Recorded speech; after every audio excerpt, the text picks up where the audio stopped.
So yeah, he was my favorite. So I'm 34, I'm 28. That means he was 40, passed away almost 2 years ago. He was 42 or 43. He shouldn't have died that young. He struggled with addiction his whole life. Yeah. But that's, that's another reason why I'm just like, I'm good when it comes to the recovery community, because I was told what I could and couldn't do, who I could or couldn't associate with. And it was a trigger for me to be around Sonny, because we used together and he was using. And I just wish that I learned more about harm reduction sooner. But he passed away thinking that I thought I was too good to come around. He's like, oh, you fucking make a bunch of money, now you can't come around. That was like one of the last interactions I ever had with him. I was back visiting in 2019, and he came up to my car on the passenger side, and he's like, what, Jesse, you can't come around, you're too good to come around? You got some fucking money now you think you're better than us? And I'm like, what the fuck? Like, I didn't understand why he was saying that, And it was one of the only times I was ever grateful for, are you still alive? Jeez. It was one of the only times I was grateful for my ex, because my ex just happened to, Randy, he happened to see what was going on, and he's like, hey, Sonny, let's walk over here. And he got Sonny away from my car. The kids were in the car, and he was just scaring them because he was mad at me, and they had never met him before.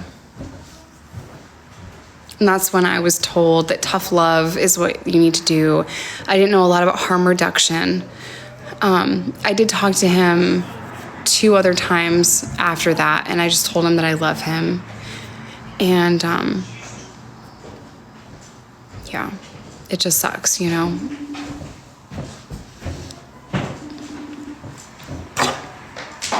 That is mine, sir.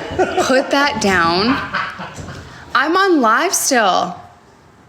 You know what? I'm going to go down to your live. I'm just going to FaceTime people. I'm going to take your shit. I'm going to be loud as shit. I just turned it all the way down. You have the worst ADHD I've ever seen in my entire life. It's ADHD. It's ADHD on steroids. I'm just medicated. That's probably why I think that. What vape you're rocking? It is, it's Posh Max Gummy Bear Ice, which I usually don't like the ice ones because it has like a mentholy energy. But yeah, so that, I have a lot of reasons why I don't like the recovery community, but they are shitty and judgmental, and they're like, I hope Jess gets sober. 18 posts later, they're like, Methica, and fucking ridiculous. Prison community, we use dark humor to heal.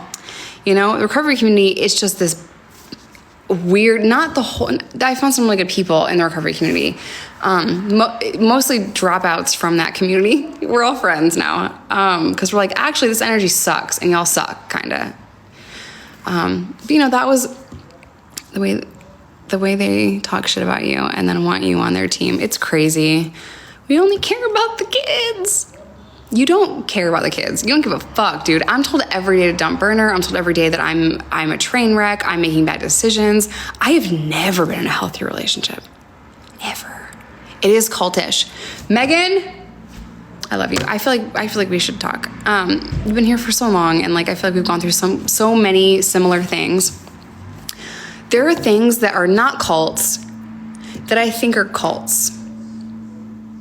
Stop bringing him up. She's not friends with him anymore. Who? Here are some things that I think are cults. Are you ready? I have to go. CrossFit. I think it's a cult. I must have missed it.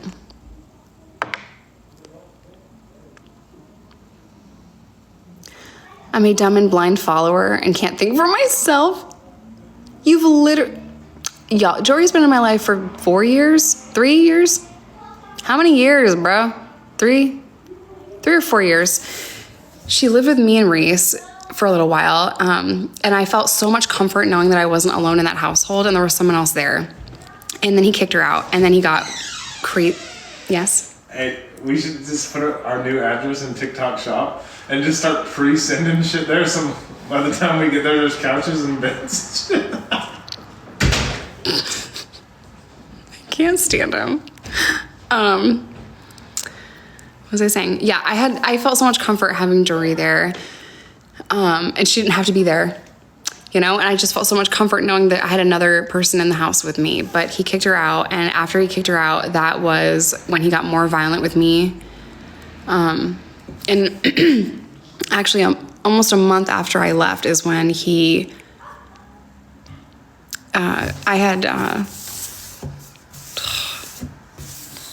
Jory was with the girls, and I was packing up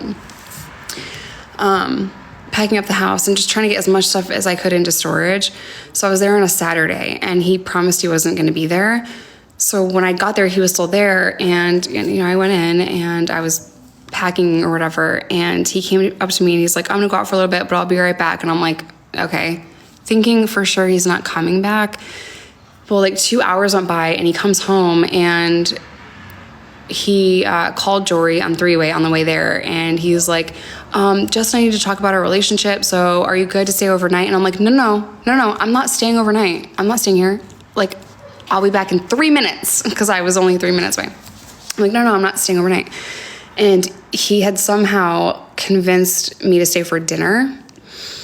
And I have we had a security camera in the living room, and I have the footage of this. It's so eerie, dude. I'm like, okay, I'm gonna take a shower. He's walking around the house. I walk around a little bit. I, was putting things into, I think I put the clothes into the dryer, and I put something in a suitcase.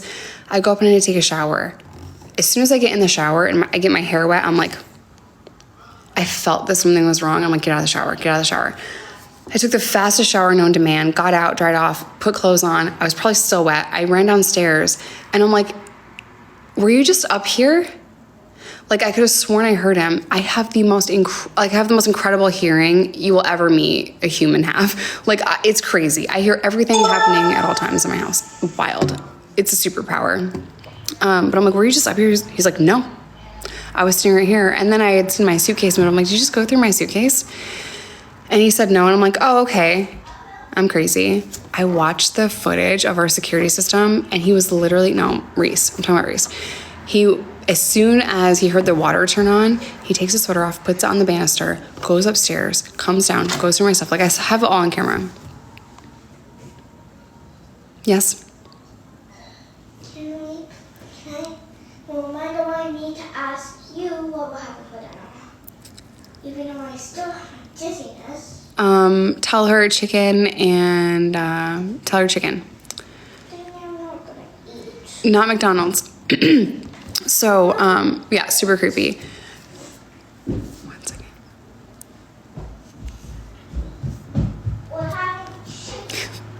We're having chicken. Our food got there, and it was sushi. It was all just like, oh my God, it's so hard to talk about. It's so hard to talk about. But because I had gotten dressed so quickly, I went back upstairs, and I was changing, and, he was like, he saw me do something on my phone where, like, I had our conversation with me and Jory, I had it on mute, so I didn't get the notifications for whatever reason. I don't know if I was like filming or something. So on an iPhone, I went like this, I swiped like this, and then I hit sound. So if she texted me, I could hear because she was with the girls. So I went like that. And then he got kind of weird. He's like, what did you just delete? I'm like, I didn't delete anything. I turned on the volume for this thread because I had other threads muted, like a group thread or whatever. And I'd put my phone down, and I was like by the bed, and I was changing because I just didn't want to be in that, or maybe it was still wet or something. I don't know. And he grabbed me. All I had on was like underwear. He grabbed me and he put me in the bathroom, slammed my head against the wall in between our two mirrors in the bathroom, strangled me to the point where I thought I was dying. And that was like the most vicious attack. I was screaming once he let go. And I wasn't like looking at him. He's like, passcode, passcode. I have no clue why he's asking me for that. And it took me so long to even put it together. I'm like, oh my God, just give him the fucking passcode. But I can't even process what's happening. Like I couldn't breathe for so long. I looked at him, he let go. Then he's like, passcode, passcode. But I'm like naked. So I'm like crying, like, please just let me put my clothes on. Please let me put my clothes on. And he kept me there for a while. And then I was able to calm down enough to be like, hey, yeah, here's my passcode. And I gave it to him. And he kind of moved away from me a little bit because every time I tried to get up to get clothes on, he just pushed me back down on the counter. Finally, I give him the passcode. I get up, I just start throwing clothes on. Like, I don't even think I have underwear on or bra on. No, I have underwear on. I don't even think I put a bra on, though. I just put sweatpants on, a shirt on, and I run downstairs. And I'm like, what did you need to get here? What do you need here? Suitcase, Squishmallows. So I start to grab things. And he comes up to me and he's whispering. And I'm like, please don't touch me, please don't touch me, please don't touch me. And that video was leaked. And people are like, wow, she just seems like she's fucking drunk. He's trying to comfort her. But they don't understand the literal fucking torture that he put me through for as long as he put me through before that. All they're seeing is me backing up away from him. And I'm like, please don't touch me, please don't touch me. And I'm trying everything. I'm like, don't touch me. I'm trying to get away from him. And then I go over to the sink and I'm, no, ma'am. Why? I'm on live. Hi, Mom.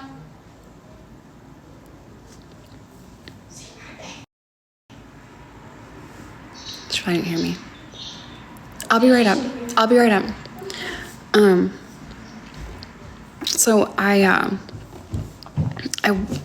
went to take things to put it into my Jeep so that I could go back to the hotel, which is literally 3 minutes away. And he wouldn't let me drive, and he drove me all around the suburbs. I had no idea what he was going to do, where we were going to go, or anything like that. He had shorts on, sandals, and I think like a sweater. He didn't have his phone, nothing. And I'm like, I just want to go back to the girls. He goes, of course, we're going back to the girls. Completely different person than he was in that bathroom. And I'm like, just please take me back to the girls. When we get to the hotel, I go to get out. I'm like, where are you going? You can't come in with us. No, fuck no. Please don't. Please just go away. He goes, I don't have a car here. You have to call an Uber. Now I'm thinking he's just trying to get into the, like, I don't know what he's going to do. I don't know if he's going to hurt the kids. I don't know if he's going to hurt jewelry. I don't know what he's going to do. And he walked up with me to the room. And the whole time I'm like, what the fuck do I do? And I walked in pale as a ghost. Pale as a ghost. The hotel room, there was like, it was pretty big. There was like a kitchenette area. It was just filled with like games and the Squishmallows, and they had so much fun while I was gone, you know, and it was a mess because of that. And I walked in just so grateful that I was there, and I tried to like tell Jory, but she could tell, you know, she could tell. I was just afraid to say anything like out loud, you know. So I ordered him an Uber and he left. And then I don't want to scare them, the kids, you know. But I remember walking in that room and seeing like just snacks and board games and Squishmallows, and they're laughing and they're playing this, they're passing this ball back and forth, and like you could tell they had so much fun that I was just like, I was just so happy that they were so happy and they had so much fun while I was gone, and I was so grateful to be there. And that I couldn't think straight or process it, and I didn't file a police report until 2 weeks later.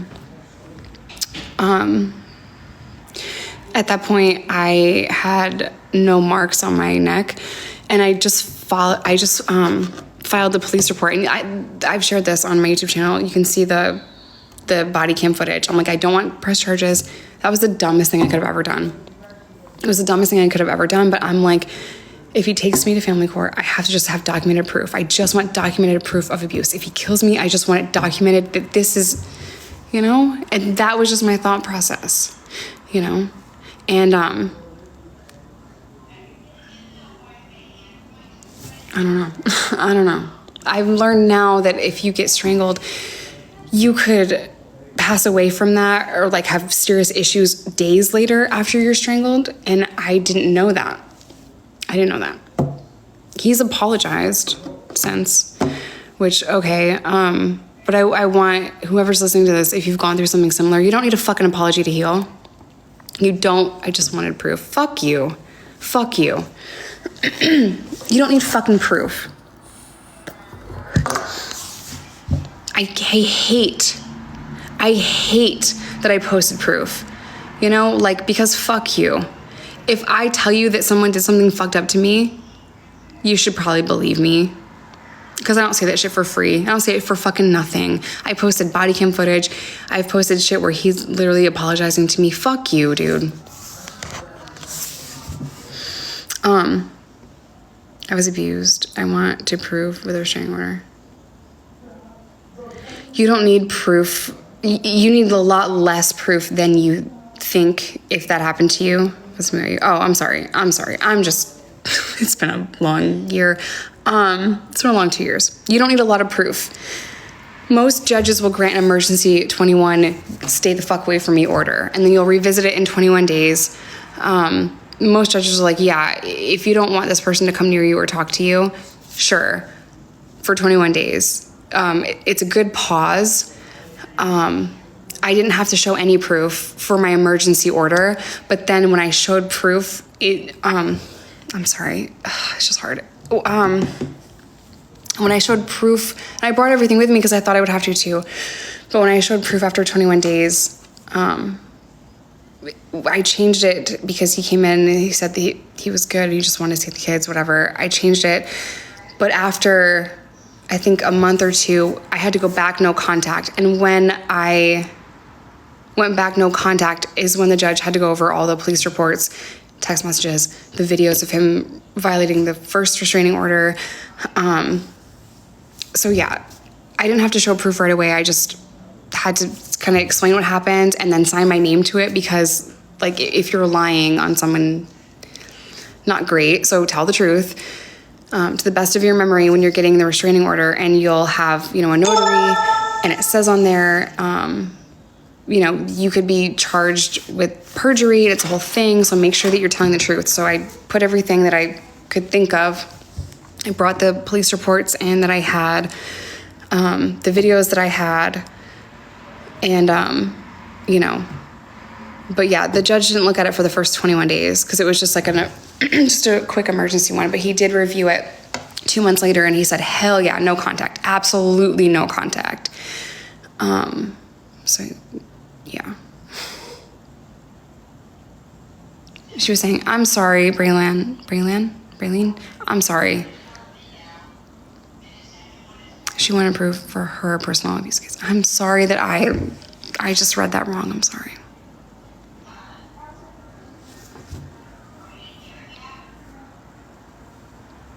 You have no idea what I went through. I have no idea what you went through. You're right. None of us do. None of us have any idea what you went through. You know what you went through. And my suggestion is to get a police report for documented proof. And, any text messages that you have, document everything. What I did is I had a timeline on my phone on like the notes page, and every month or so I emailed it to myself. That way his lawyer could never say that I went in and edited it. Everything is raw every month, not changed. Every single month I emailed it to myself. Document everything, take pictures of everything.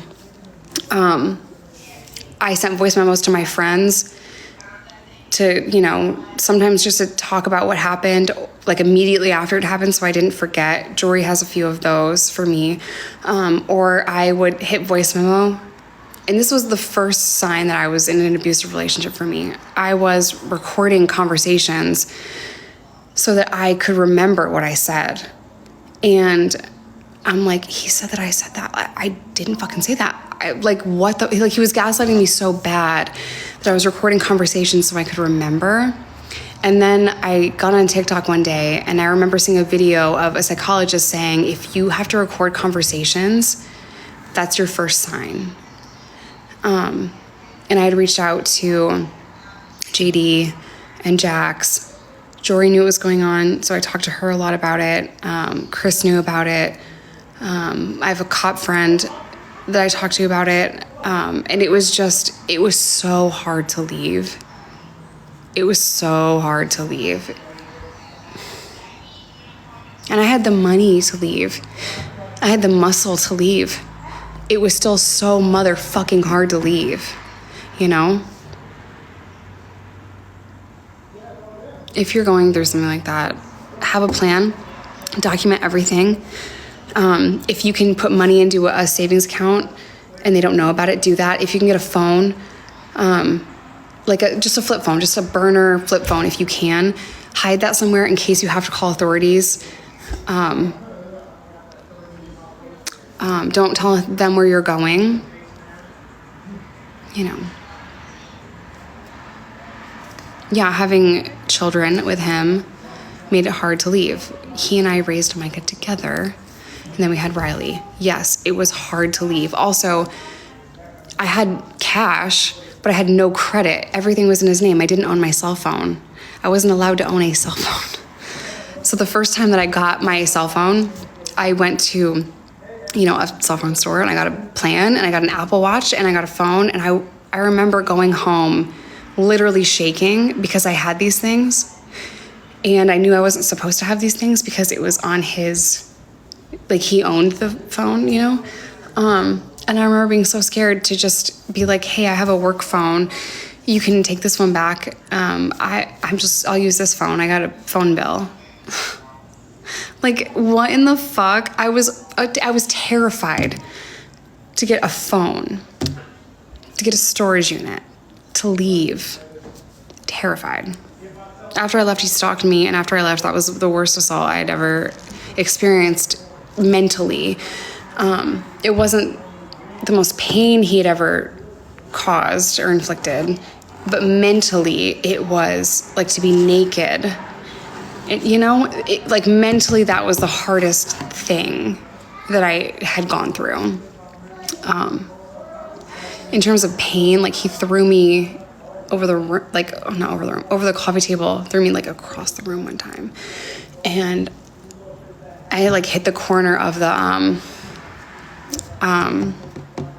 TV stand in our guest room.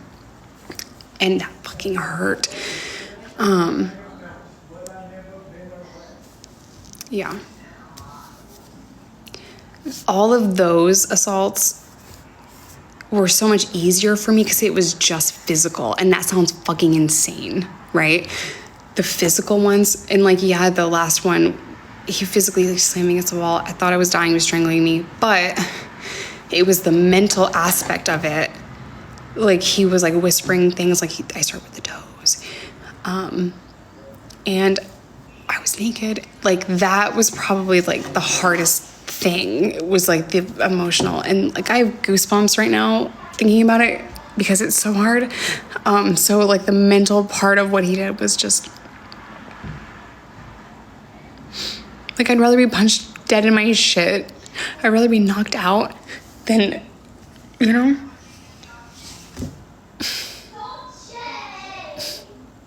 telling my mom about Dolce. They're so cute. They're telling my mom about the dog.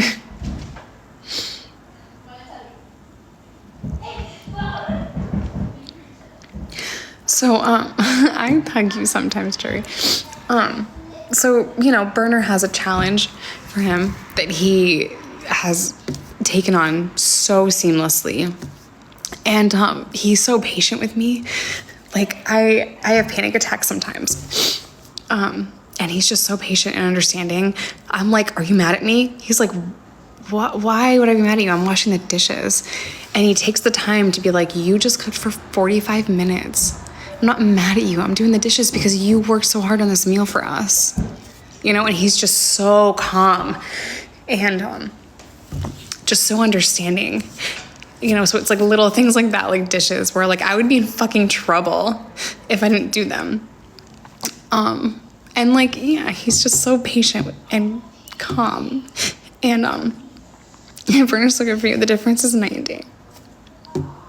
I could literally tell him anything, And like, he just understands. Like, he has heard all of the horrible shit that I did last year. Like, it brought out such an unhealthy version of me, the unhealed version of me. And I'm so glad to be so far away from that, you know? And like, I'm just so happy now. So that's why I get like so defensive when people are like, get Brenner away from me. Like, you have no fucking clue how different it is that I'm not walking around on eggshells. That like he helps me and he wakes me up. You know, if I'm like having like a horrible fucking dream, he'll sit with me and I'm like, what do you want? You want to laugh or you want to cry? I want to laugh. And he just makes me feel so safe and like, it's just so different. It's just so different.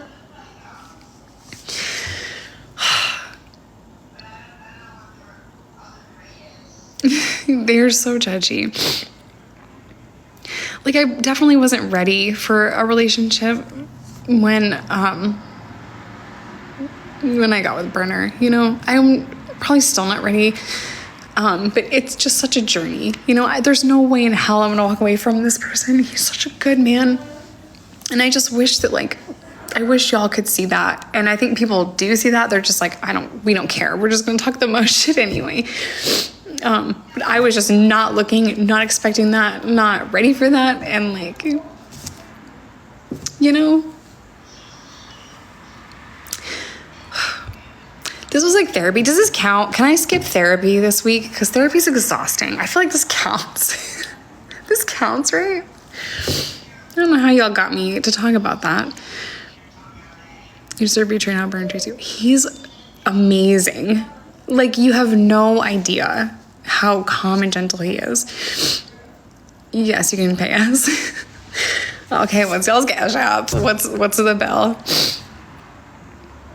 You know, like, we're packing up this whole house, and I'm like, okay, I've moved before with other people, men, 0 out of 10 before, and I'm like, okay, this is gonna be a real test because we are gonna move shit. We're gonna be tired and frustrated. Like, he has not yelled at me one time. He hasn't yelled at the kids one time. I haven't felt stressed. I'm like, oh, this sucks. Halfway through today, like, we were packing. I can probably show you. Halfway through today, we were at storage, and okay, after this, I definitely have to go.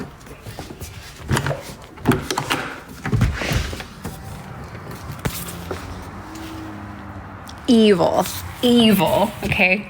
So we're halfway through getting everything in there, and they'll just come and take it, put it on a fucking semi and do whatever they do, right? Halfway through, we just looked at each other and we're like, this sucks. And I'm like, no, this definitely fucking sucks. Definitely fucking sucks. And like, he's pouring sweat, I'm pouring sweat. We're violently tired, which is also probably why I'm crying. Never once did he raise his voice to me. And I remember moving into here and, you know, moving things from my old house into here. The amount of screaming that someone did, not just to me, but to the people helping us, it was crazy. It was like the scariest, the most hectic thing. And yes, I'm tired. And he's tired. But never once did he raise his voice to me. It was just like, wow, this sucks. So when I was, you know, moving into here, or moving stuff from my old house, I'm like, here you go, babies. Why don't we turn that movie up? And I get it. Yeah, all the time. Not all the time. What do y'all want for dinner? Micah, you love to cook. What are you gonna cook me? What are you gonna cook? Excuse me? Nothing. You make some pretty good stuff. What do you want to make me? Don't worry, we'll wait. What do you think? Like, ooh, make your ramen. You probably put way too much butter in it. That's why it tastes so good. You put a lot of butter in your food too. That's why it's good. I do. You want to make me ramen? I'm okay. I'm good. She said, I'm good. What do you want for dinner? Can we cook some? Yes. What do you want to cook? We have chicken. That's it? I can make that any kind of way. Chicken? I can make chicken any kind of way. That's I can it? make it Chinese food. I can make it, we could do chicken and rice.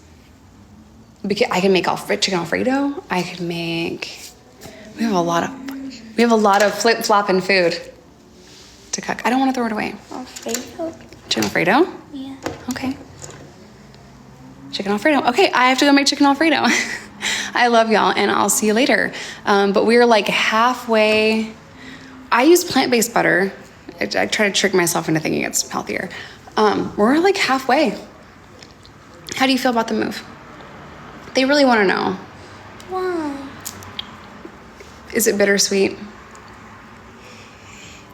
You make the funniest faces. Are you 50-50?